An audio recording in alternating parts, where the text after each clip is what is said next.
வாங்க சார்.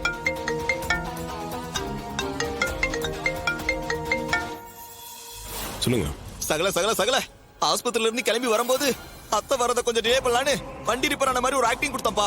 சரி நீ ஆட்டோ பிடிச்சிட்டு வா, நான் போறேன்னு சொன்னாங்க. சரி என்ன பண்றது யோசிச்சு பார்த்து ஆட்டோ பிடிக்கிறேன்னு கொஞ்ச நேரம் சவுறு பின்னாடி போய் ஒளிஞ்சிருந்துட்டு கொஞ்ச நேரம் கழிச்சு ஆட்டோ கிடைக்கலன்னு வந்து சொன்னப்பா. கோவப்பட்டு அத்தையே ஆட்டோ பிடிச்சி வந்துட்டு இருக்காங்கப்பா. எனக்கு தெரிஞ்சு கொஞ்ச நேரத்துல வந்துருவாங்கன்னு நினைக்கிறேன். கொஞ்சம் ஜாக்கிரதையா இருப்பா. இப்படியா?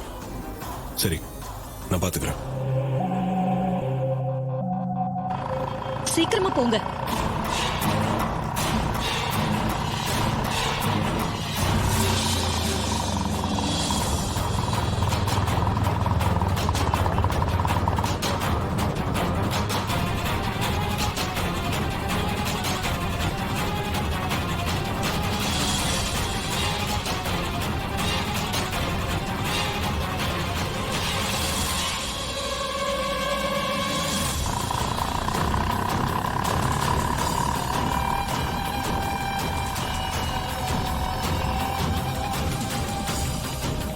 சார், ஒரு 10 நிமிஷம்னு சொல்லி உங்களை வெயிட் பண்ண வச்சுட்டேன்.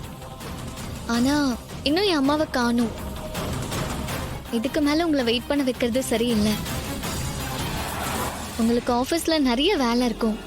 நீங்க கிளம்புங்க சார். அம்மா வந்துட்டு நான் சொல்லிக்கிறேன். இதுக்கு ஒரு வாட்டி ஃபோன் பண்ணி பாருங்க, வராங்களான்னு தெரிஞ்சுக்கலாம். சார் இல்ல சார், ஃபோன் பண்ணி பார்த்துட்டேன். நாட் ரீச்சபிள்னு வருது. அதான் நீங்க அம்மாக்காக காத்திருக்க வேண்டாம்னு சொல்றேன். நான் வேணா இன்னும் கொஞ்சம் நேரம் வெயிட் பண்ணி பாக்குறேங்க.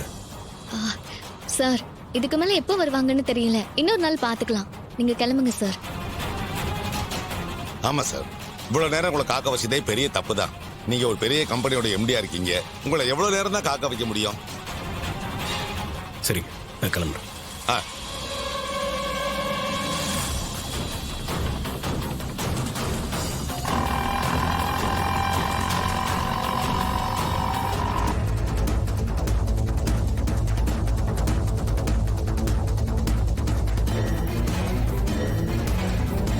மாப்பிள்ள நல்லபடியா போயிட்டு வாங்க.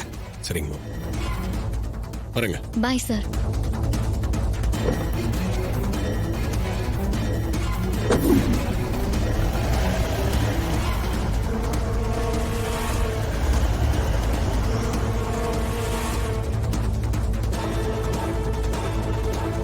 அப்பாடா, எந்த பிரச்சனையும் இல்லாம மாப்பிள்ளை அனுப்பி வச்சாச்சுமா.